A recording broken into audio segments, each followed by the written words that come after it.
Hi guys, ഗലിപ്രോ YouTube ചാനലിലേക്ക് എല്ലാവർക്കും സ്വാഗതം. ബിഗ് ബോസ് മലയാളം സീസൺ 7 ഒരു പുതിയൊരു അപ്ഡേഷനുമായിട്ടാണ് എത്തിയിരിക്കുന്നത്. അതിന്റെ മെയിൻ കാരണം എന്ന് പറഞ്ഞു കഴിഞ്ഞാൽ ഇന്ന് കുറെ പേര് ചോദിക്കുന്നുണ്ടായിരുന്നു ഇന്ന് എവിക്ഷൻ ഉണ്ടോ എന്ന്. പക്ഷെ നമുക്ക് ഇതുവരെയ്ക്കും ഒരു കൺഫർമേഷൻ ലഭിച്ചിട്ടില്ല, എവിക്ഷൻ നടന്നിട്ടില്ല എന്നാണ് അറിയാൻ കഴിഞ്ഞത്. അത് എത്രമാത്രം ശരിയാണോ എന്നൊക്കെ നാളത്തെ എപ്പിസോഡും കൂടെ കഴിഞ്ഞിട്ടേ അറിയത്തുള്ളൂ. ഇതുവരെയ്ക്കും എവിക്ഷൻ ഉണ്ടായിട്ടില്ല. ആര്യൻ ഖത്തൂറിയ പോയിട്ടില്ല, അതായത് കുന്നംകുളം രൺബീർ കപൂർ പോയിട്ടില്ലെന്നാണ് അറിയാൻ കഴിഞ്ഞത്. അപ്പോൾ കുറേ പേര് ചോദിക്കുന്നുണ്ട് എന്തുകൊണ്ടാണ് എവിക്ഷൻ ഇല്ലാത്തത് എന്നൊക്കെ. അതിൻ്റെ റീസൺ അറിയില്ല. ചിലപ്പോൾ ലാലേട്ടൻ ഇല്ലാത്തതുകൊണ്ടായിരിക്കും, ചിലപ്പോൾ കണ്ടന്റ് തരുന്ന ഒരു വ്യക്തിയാണ് ആര്യൻ എന്ന് അറിഞ്ഞിട്ട് ഏഷ്യാനെറ്റ് അവിടെ തന്നെ ഇട്ടതായിരിക്കും. കാരണം ഇപ്പോൾ ഓൾറെഡി ലാലേട്ടനും ആര്യനും തമ്മിലുള്ള ഒരു ജഗടയുണ്ടല്ലോ, അതിങ്ങനെ കത്തിച്ച് അത് കോണ്ടന്റ് ഉണ്ടാക്കാൻ വേണ്ടിയുള്ള ഒരു ഏഷ്യാനെറ്റിൻ്റെ ഒരു പരിപാടി ആയിരിക്കാനാണ് ചാൻസ് എന്നാണ് എനിക്ക് തോന്നുന്നത്. എന്തായാലും നമുക്ക് നോക്കാം.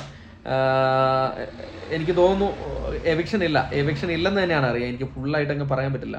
എവിക്ഷൻ ഇല്ല എന്നാണ് അറിയാൻ കഴിഞ്ഞത്. അത് ഏകദേശം 70% കൺഫേംഡ് ആണ്. നമുക്ക് നോക്കാം കൂടുതൽ വിവരങ്ങൾ. എന്തെങ്കിലും പുതിയ അപ്ഡേറ്റ് വന്നിട്ടുണ്ടെങ്കിൽ നിങ്ങൾ അറിയിക്കാം. ഇതുവരെയ്ക്കും എവിക്റ്റ് ആയിട്ടില്ല ആരും. ഷൂട്ട് കഴിഞ്ഞിട്ടുണ്ടായിരുന്നു. ഷൂട്ടിൽ നിന്ന് നമുക്ക് ഒരു ഇൻഫർമേഷൻ ലഭിച്ചിട്ടില്ല. എവിക്ഷൻ ഇല്ല എന്നാണ് അറിയാൻ കഴിഞ്ഞത്. പിന്നെ കുറേ പേര് പറയുന്നുണ്ട് ആരും പുറത്തു പോയെന്ന്. നമുക്കൊരു 100% കൺഫേം ആയിട്ടില്ലാത്ത ഒരു കാര്യം നമ്മൾ നമ്മുടെ ചാനലിൽ കൂടെ വിടുന്നതല്ല. എന്തായാലും ഇതുവരെയ്ക്കും എവിക്ഷൻ ഉണ്ടായിട്ടില്ല. അപ്പോൾ കൂടുതൽ എന്തെങ്കിലും അപ്ഡേറ്റുകൾ അറിയുകയാണെങ്കിൽ നിങ്ങളുമായിട്ട് ഷെയർ ചെയ്യുന്നതായിരിക്കും. അതുവരെയ്ക്കും ടാറ്റ ബൈ.